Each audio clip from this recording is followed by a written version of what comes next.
Halo semuanya, kembali lagi bersama saya Johan di Jurnal Trading ID. Jadi pada kesempatan video kali ini kita akan membahas kembali untuk update dari pergerakan XAUUSD atau si gold ini sendiri. Oke, di sini kalau kita lihat ya, untuk gold memang sudah mengalami kenaikan yang cukup signifikan. Jadi mana kalau kita lihat ya, gold itu tadinya dia itu bermain di range ya kurang lebih di bawah 2000 ya. Terus kalau kita perhatikan dan juga sempat sideways dalam beberapa hari terakhir ini ya, dengan range di support yaitu di 1975 ya, di area yang kita bahas. Kemudian ada lagi area resistannya itu di 1990 sampai 1985 ya, dimana ini juga area yang kita bahas pada video sebelumnya di tanggal 13 ya, pada saat yang masih sideways. Kalau ini bisa jadi area yang cukup bagus begitu dia break dari 90, maka dia itu akan condong untuk menunjukkan kenaikannya gitu. Nah ini kalau kita perhatikan untuk video ini kita akan coba bahas ya lebih detail mengenai gold ya, dari hasil FOMC ya yang udah dibahas ya kemarin, bukan kemarin malam tapi lebih tepatnya tadi subuh ya. Sini saya mau lihat dulu. Oke, di sini kalau kalian lihat bahwa si suku bunga ini tidak dinaikkan oleh Fed ya, jadi masih sama sekitar 5,5 sesuai prediksi dari Fed Watch Tool yang kita bahas di beberapa hari kemudian yang sebelumnya gitu. Nah kemudian kalau kita lihat lagi, oke sebentar. Nah kita lihat di sini ya, Fed tahan suku bunga dan isyaratkan untuk cut 3 kali ya, artinya dia akan menurunkan suku bunga sebanyak 3 kali di 2024 nanti gitu. Tapi ini baru isyarat awal, artinya baru sinyal pertama dari Fed ya, kalau dia itu akan melakukan penurunan suku bunga 3 kali di 2024 nanti gitu. Dan kalau kita perhatikan lagi, memang secara keseluruhan untuk data inflasi ya, untuk si Fed ini sendiri itu sudah turun jauh ya. Kalau kita perhatikan sini udah turun jauh, dan kalau saat ini itu target dia masih sama yaitu di 2% ya untuk target Fed ya, si inflasi dia saat ini. Kemudian tingkat pengangguran AS ya masih sulit turun tajam dan angkanya masih bergerak di 3,7 ya pada November 2023 gitu. Hanya naik tipis dibandingkan akhir tahun lalu yakni 3,5 gitu. Jadi sebenarnya angka penganggurannya itu masih kurang lebih masih berada di level yang stagnan, tapi tidak begitu dipermasalahkan oleh Fed karena dia permasalahkan adalah si inflasinya ini yang harus target di 2% gitu teman-teman. Nah dari data CPI kalau kita perhatikan dan juga data PPI di sini,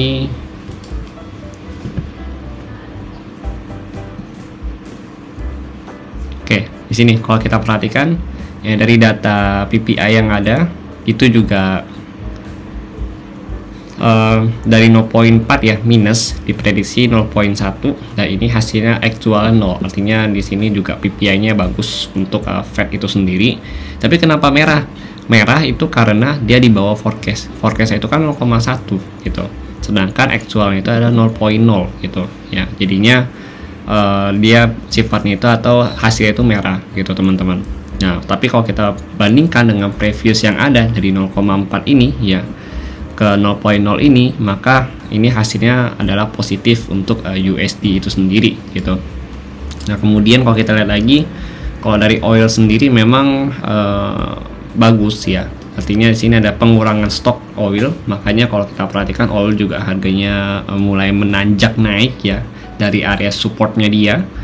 Nah untuk hari ini kalau kita perhatikan juga untuk newsnya ya, untuk news hari ini ada core retail sales ya, itu di jam 20.30, kemudian ada initial jobless claim dan juga ada retail sales juga ya.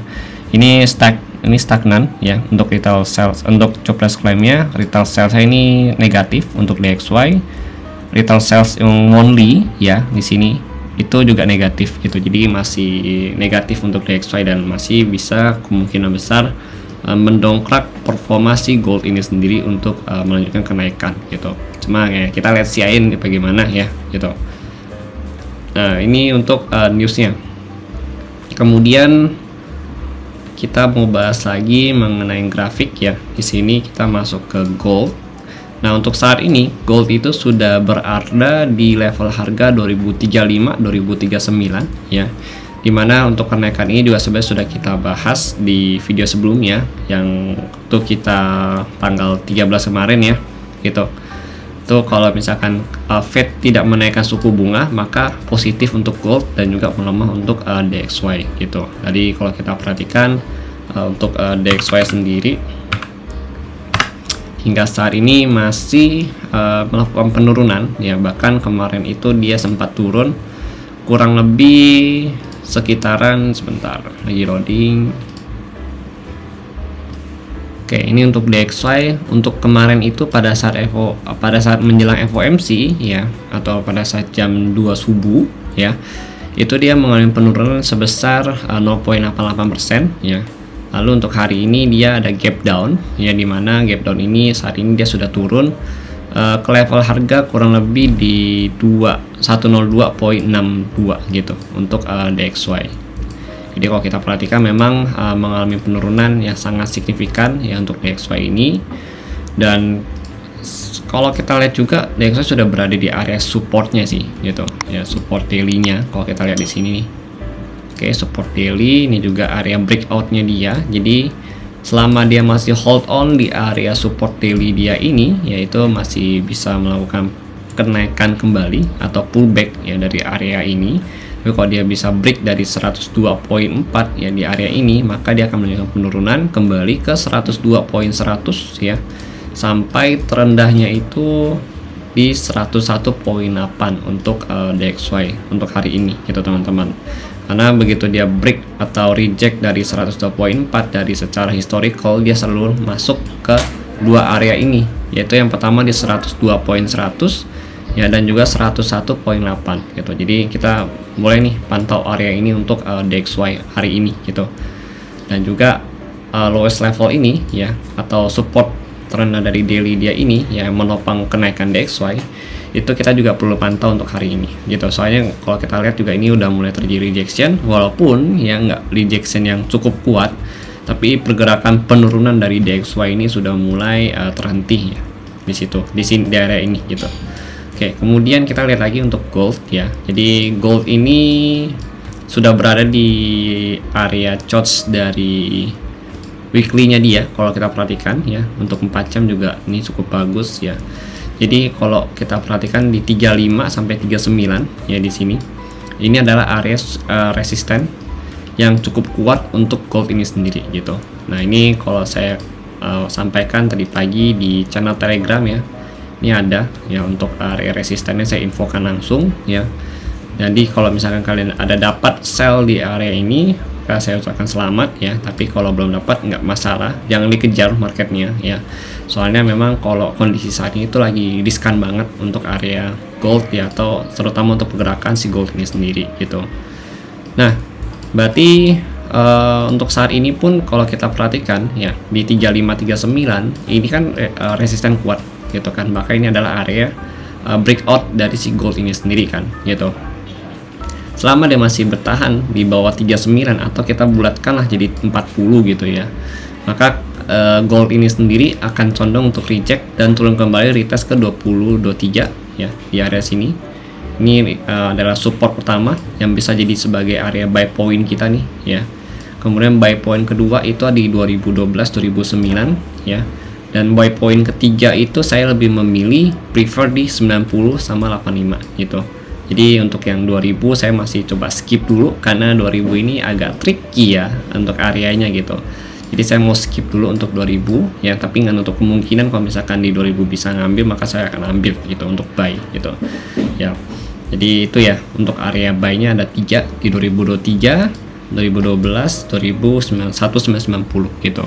Nah, kemudian kalau kalian masih ingat ya, untuk tanggalan video minggu ya, minggu ini ya, yang weekly, itu yang saya ada katakan juga bahwa terlalu cepat pada saat gold ini turun ya, pada saat gold ini turun ada saya sampaikan juga bahwa terlalu cepat kalau kita bilang gold ini berubah menjadi bearish gitu, karena secara fundamental dan juga sentimen market untuk gold ini itu masih bullish gitu. Jadi ini yang saya maksud kalau misalkan kita tuh terlalu cepat kalau misalkan menganggap gold ini menjadi bearish gitu.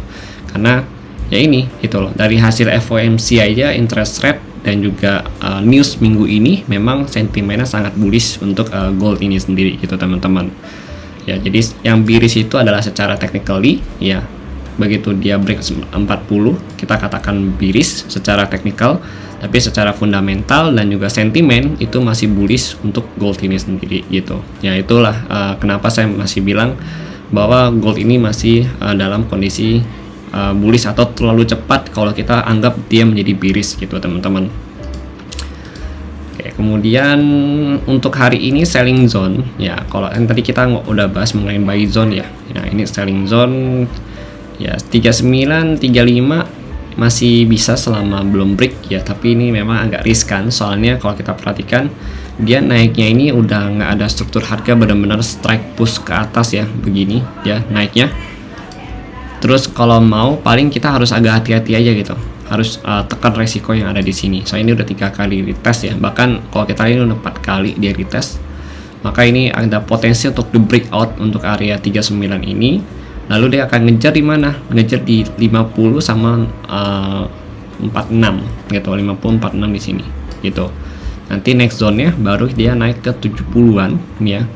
70 sampai 75 gitu, teman-teman. Ya, itu adalah zona selling point gitu.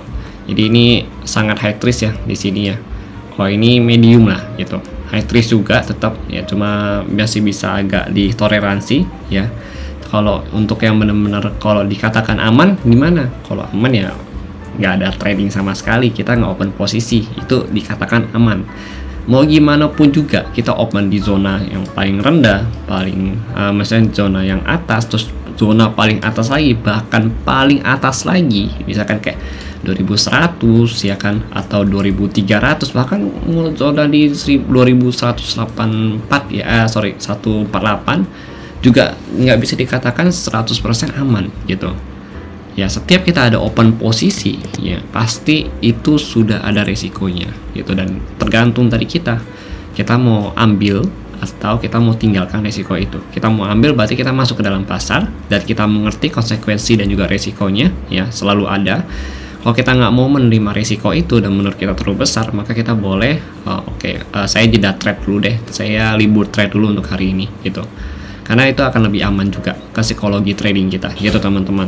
Oke, jadi gitu ya. Jadi saya sudah katakan berulang kali ya, untuk area yang saya jelaskan ini belum tentu bisa langsung kalian entry, dan kita juga selalu menjelaskan 2 kemungkinan ya, baik itu buy atau sell, dan pastinya saya akan menyimpulkan oh ini lebih condong untuk naik atau lebih condong untuk turun gitu. Walaupun kita bahas ada buy ada sell ya, tetap kita buat satu kesimpulan kalau harga ini condong untuk naik nih gitu loh, atau harganya condong untuk turun nih gitu teman-teman. Oke ya, jadi masih butuh konfirmasi lebih untuk bisa entry ke dalam zona-zona ini gitu. Oke, jadi mungkin sekian dari saya. Kalau saya lihat sih memang masih potensi menunjukkan kenaikan untuk gold ini sendiri, dan saat ini pun potensi harganya itu sideways dulu ya di area ini sambil nunggu news lagi ya nanti malam. Dan kalau dia mau reject turun pun ya paling nanti dia turun berkutik di 23 sampai 20-an gitu untuk gold ini sendiri gitu. Nah, kalau mau untuk lebih aman kita nge-buy bisa tunggu dia break 40 ya.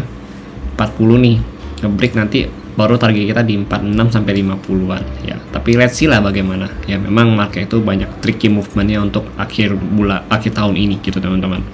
Oke, jadi mungkin sekian dari saya untuk gold hari ini. Terima kasih yang sudah menonton, dan kalau kita lihat juga dari suku bunga masih bullish juga ya untuk gold ya. Jadi sentimen DXY juga masih turun, artinya gold ini juga masih condong sangat bullish sekali gitu teman-teman. Oke, terima kasih dan sampai jumpa pada video berikutnya.